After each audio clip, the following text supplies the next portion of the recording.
castigadas pela seca, não existindo água suficiente para abastecer as moradias da cidade, fica evidenciada a imoralidade desse projeto.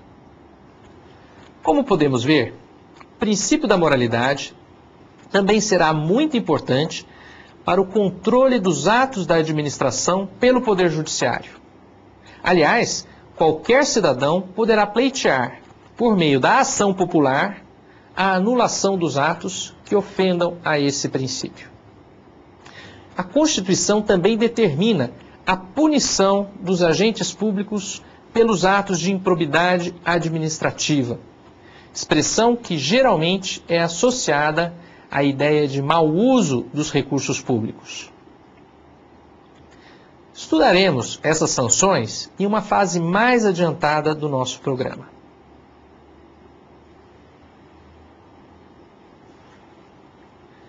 Transparência. Essa é a palavra que melhor define o princípio da publicidade. O administrador público atua em nome da coletividade. Sua missão é zelar pelos interesses do povo. Assim, ele é obrigado a prestar contas de suas tarefas, do modo como ele se utiliza dos recursos públicos. Por essa razão, a Constituição Federal assegura o direito do cidadão à informação, o que faz nos incisos 33 e 34 do artigo 5º. Todos nós temos o direito de conhecer as informações que a administração possui a nosso respeito, bem como aquelas referentes ao bem-estar da coletividade a que pertencemos.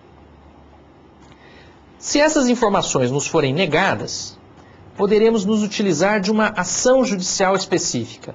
Você se lembra de qual? O habeas data, também previsto no artigo 5º, em seu inciso 72. Vejamos o que diz esse artigo.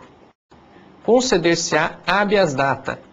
A. Para assegurar o conhecimento de informações relativas à pessoa do impetrante, constante de registros ou banco de dados de entidades governamentais ou de caráter público. E B. Para a retificação de dados, quando não se prefira fazê-lo por processo sigiloso, judicial ou administrativo. Na administração pública, a publicidade é a regra e o segredo é a exceção.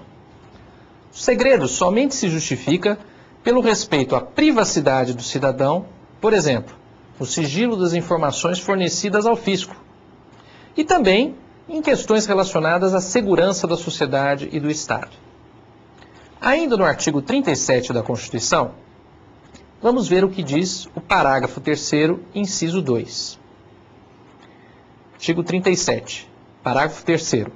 A lei disciplinará as formas de participação do usuário na administração pública direta e indireta, regulando especialmente, inciso 2, o acesso dos usuários a registros administrativos e a informações sobre atos de governo, observado o disposto no artigo 5º, incisos 10 e 33.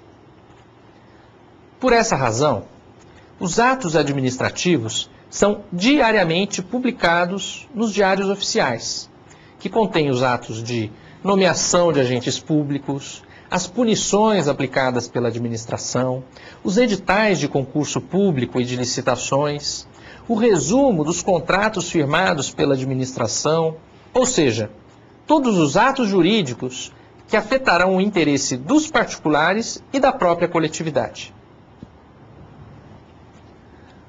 O princípio da eficiência foi inserido no artigo 37 pela Emenda Constitucional 19, na chamada Reforma Administrativa, ocorrida em 1998. Por esse princípio, a administração deverá agir de modo rápido e preciso para atender aos interesses da coletividade. A lentidão, a omissão, o desperdício de recursos públicos, a falta de planejamento são atitudes que ofendem a esse princípio. No plano mais prático, esse princípio está relacionado a outras mudanças introduzidas na Constituição Federal pela reforma administrativa. São elas: a criação do contrato de gestão e das agências estatais. Artigo 37, parágrafo 8º. A perda da estabilidade pelo mau desempenho do agente público. Artigo 41, inciso 3º. A criação de escolas de formação e aperfeiçoamento de agentes públicos. Artigo 39, parágrafo 2º. A aplicação de recursos em programas de produtividade e qualidade no serviço público. Artigo 39, parágrafo 7º. Esse princípio também tem sido invocado para justificar a criação de novas figuras jurídicas que buscam dar mais agilidade e economia à atuação da administração. 2 exemplos dessas novidades: a licitação por pregão e as recém-aprovadas parcerias público-privadas, as chamadas PPPs. Estudaremos alguns desses institutos em aulas mais adiantadas. Agora, vamos falar de outros princípios que não estão explicitamente mencionados na Constituição Federal, mas que também são importantes na prática da administração. Como o próprio nome sugere, autotutela significa cuidar de si mesmo. Por esse princípio, a administração pode corrigir e rever os seus próprios atos, seja para que eles fiquem adequados à legalidade, seja para que eles melhor atendam ao interesse público. Assim, a anulação ou a revogação de um ato da administração não depende de uma decisão judicial. Está entre os poderes da própria administração o poder de se autocontrolar. A autoridade da administração seria esvaziada se a legalidade ou a veracidade de seus atos não fosse considerado uma presunção. Você, quando recebe uma multa de trânsito, pode não se conformar com ela, achar que ela foi aplicada injustamente, mas você sabe que ela é considerada válida e gerou para você uma obrigação. Você será obrigado a pagá-la, a menos que você se utilize dos meios administrativos ou judiciais para obter a sua anulação. Esse exemplo nos mostra que a atuação da administração é presumidamente legal. As afirmações contidas nos documentos da administração também são presumidamente verdadeiras, fazem fé pública, como se costuma dizer. Mas essa presunção é relativa, isto é, em latim se costuma utilizar juris tantum.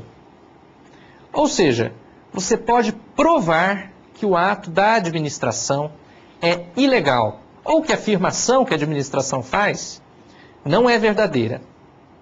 Porém, cabe a você, ao administrado, o ônus dessa prova. O princípio da razoabilidade nos diz que a atuação administrativa deve estar baseada no bom senso, na prudência,